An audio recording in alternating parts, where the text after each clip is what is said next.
ഓരോ വർഷവും സൂര്യൻ ഉണരുന്നതിനു മുൻപേ ഒരു നഗരം പ്രാർത്ഥനയുടെ മന്ത്രങ്ങളോടെ ഉണരുന്നു. ഈ വീഥികളിലുടനീളം ഇന്ന് ജ്വലിച്ചുയരുന്ന അഗ്നി തന്നെയാണ് ഏറ്റവും വലിയ പ്രാർത്ഥന.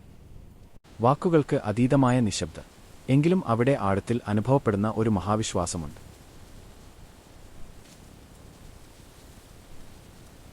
ലക്ഷക്കണക്കിന് ഭക്തർ ഒരേ സ്വരത്തിൽ വിശ്വസിക്കുന്നു, അമ്മ കേൾക്കുന്നു എന്ന്.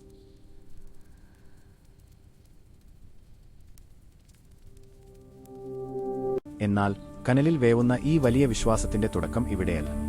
നൂറ്റാണ്ടുകൾക്ക് മുൻപ് അനീതിക്കെതിരെ ഒരു സ്ത്രീ ഉയർത്തിയ ധർമ്മരോഷത്തിലാണ് ഇതിന്റെ വേരുകൾ.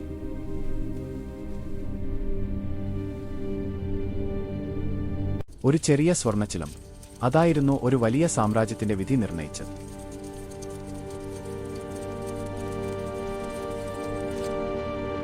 ആ ചരിത്രസത്യത്തെ തേടി നമുക്ക് കാലത്തിന് പിന്നിലേക്ക് സഞ്ചരിക്കേണ്ടതുണ്ട്.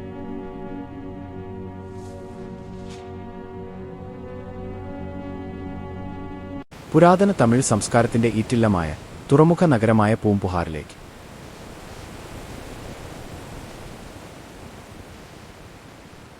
ഒരിക്കൽ സമ്പത്തിന്റെയും കലകളുടെയും പാരമ്പര്യത്തിന്റെയും സിരാകേന്ദ്രമായിരുന്നു ഈ നഗരം.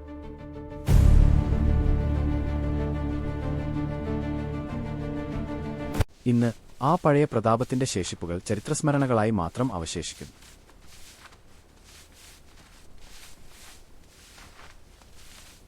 കടൽ തിരമാലകൾക്കിടയിൽ മറഞ്ഞുപോയ ഒരു നാഗരികതയുടെ ഓർമ്മകൾ പോലെ.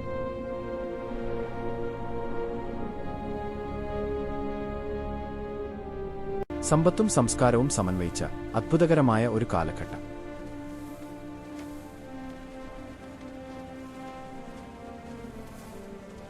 അവിടെയാണ് കണ്ണകിയും അവളുടെ ഭർത്താവ് കോവലനും ജീവിച്ചിരുന്നത്.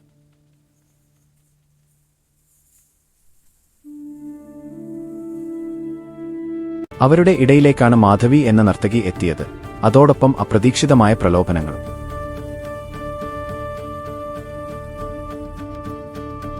താൻ അതുവരെ സമ്പാദിച്ചതെല്ലാം കോവലൻ മാധവിക്ക് വേണ്ടി ചിലവഴിച്ചു. സമ്പത്ത് ചോർന്നു, അഭിമാനം തകർന്നു. ഒടുവിൽ ഒരു പാപിയെപ്പോലെ കോവലൻ തിരികെയെത്തി.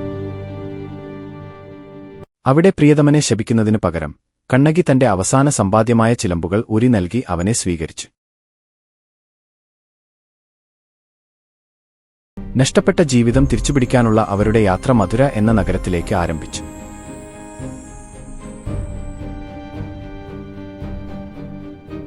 പാണ്ഡ്യരാജാക്കന്മാരുടെ തലസ്ഥാനമായ മധുര നീതിയുടെ നഗരമെന്നായിരുന്നു ഖ്യാതി.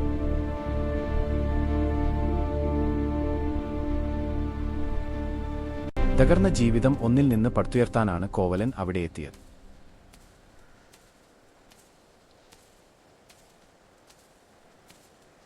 പക്ഷേ അധികാരത്തിന്റെ മുകളിൽ ഇരിക്കുന്നവർ പലപ്പോഴും സത്യത്തിന് നേരെ കണ്ണടയ്ക്കുന്നു. ന്യായത്തേക്കാൾ വേഗത്തിൽ കാലം അതിന്റെ ക്രൂരമായ കരുനീക്കങ്ങൾ നടത്തി. രാജ്ഞിയുടെ ചിലമ്പ് മോഷ്ടിച്ച തട്ടാൻ ആ കുറ്റം കോവലന്റെ മേൽ കെട്ടിവെച്ചു. ആ വലിയ നുണ രാജ്യസഭയിൽ സത്യമായി സ്വീകരിക്കപ്പെട്ടു. വിചാരണയില്ലാതെ, നീതിയുടെ ഒരു തരിപോലുമില്ലാതെ വിധി പ്രസ്താവിക്കപ്പെട്ടു: മരണം.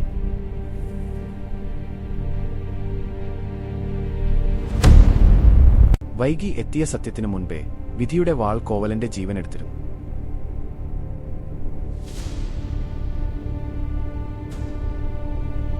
അലറിക്കരഞ്ഞുകൊണ്ടല്ല, നിശബ്ദമായ രോഷത്തോടെയാണ് കണ്ണകി രാജ്യസഭയിൽ എത്തിയത്.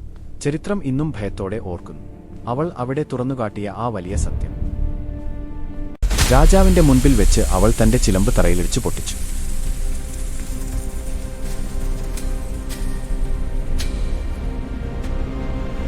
അവിടെ തെറിച്ചു വീണത് രാജ്ഞിയുടെ ചിലമ്പിലെ മുത്തുകളല്ല, മറിച്ച് കണ്ണകിയുടെ നീതിയുടെ ചുവന്ന രത്നങ്ങളായിരുന്നു. സത്യം അവിടെ നഗ്നമായി നിന്നു. രാജാവിനും സഭയ്ക്കും മറുപടിയുണ്ടായിരുന്നില്ല. താൻ ചെയ്ത മഹാപാപം തിരിച്ചറിഞ്ഞ രാജാവ് ആ നിമിഷം മരണത്തിന് കീഴടങ്ങി. പക്ഷേ വൈകിപ്പോയ നീതിക്ക് വിലയായി ഒരു നഗരം തന്നെ നൽകേണ്ടി വന്നു.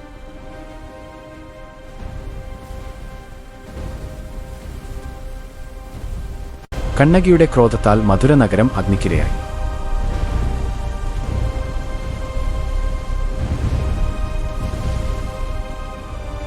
ആ ചാരങ്ങളിൽ നിന്ന് ഒരു സാധാരണ സ്ത്രീ ലോകം വണങ്ങുന്ന മഹാശക്തിയായി മാറി.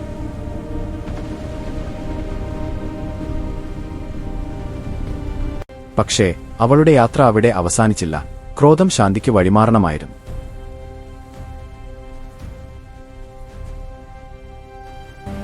സഹ്യപർവ്വതം കടന്ന് കിള്ളി നദിയുടെ ശാന്തമായ തീരത്ത് അവൾ എത്തിച്ചേർന്നു. മനുഷ്യർ മറന്നുപോയേക്കാം, പക്ഷേ ഈ മണ്ണിലെ കല്ലുകളും മരങ്ങളും ആ വരവ് ഇന്നും ഓർക്കുന്നു. വാക്കുകൾ മായുമ്പോഴും ഈ മണ്ണിൽ അവൾ പതിപ്പിച്ച പാദമുദ്രകൾ മായാതെ നിന്നു. കാലം കടന്നുപോയപ്പോൾ ലോകം അവളെ ആറ്റുകാൽ അമ്മയായി തിരിച്ചറിഞ്ഞു. ഇന്ന് ലക്ഷക്കണക്കിന് സ്ത്രീകൾ അവളുടെ നാമത്തിൽ ഭേദചിന്തകളില്ലാതെ ഒന്നിക്കുന്നു. അവർ വെറും കാഴ്ചക്കാരല്ല, മറിച്ച് ഈ മഹായാഗത്തിന്റെ ഭാഗമാണ്. ഐതിഹ്യം ഇവിടെ വീണ്ടും അതിന്റെ തുടക്കത്തിലേക്ക് മടങ്ങുന്നു. മധുരയിലെ തീയുണ്ടായ തെരുവുകളിൽ നിന്ന് കേരളത്തിലെ ശാന്തമായ ഈ തിരുമുറ്റത്തേക്ക്, പ്രതികാരത്തിന്റെ അഗ്നിയിൽ നിന്ന് കരുണയുടെയും വിശ്വാസത്തിന്റെയും പ്രകാശത്തിലേക്ക്. ഓരോ അനീതിക്കും ലോകത്ത് ഒരു സാക്ഷിയുണ്ടാകും എന്ന് ഈ കഥ നമ്മെ ഓർമ്മിപ്പിക്കുന്നു. ഓരോ നുണയ്ക്കും അനിവാര്യമായ ഒരു ഫലമുണ്ട്. അധികാരത്തിന്റെ മൗനങ്ങൾക്ക് കാലം കരുതിവെക്കുന്ന മറുപടിയാണ് കണ്ണകി. ഇത് വെറുമൊരു നാശത്തിന്റെ കഥയല്ല, സത്യത്തിന്റെ അതിജീവനമാണ്. ഇന്ന് ഈ പൊങ്കാല ശാന്തിയുടെയും ആത്മശുദ്ധീകരണത്തിന്റെയും ആചാരമാണ്. അമ്മയിൽ നിന്ന് മകളിലേക്ക് കൈമാറുന്ന ഈ പാരമ്പര്യം തലമുറകളെ ബന്ധിപ്പിക്കുന്നു. സത്യത്തിൽ നിന്ന് ജനിച്ച ദേവി സഹനത്തിന്റെ മാതൃരൂപമായി ഇവിടെ കുടികൊള്ളുന്നു. ഈ പൊങ്കാല അടുപ്പുകളിലെ തീ അണഞ്ഞാലും അനീതിക്കെതിരെ പോരാടിയ ആ അമ്മയുടെ കഥ ഇവിടെ എന്നും ജ്വലിച്ചു നിൽക്കും.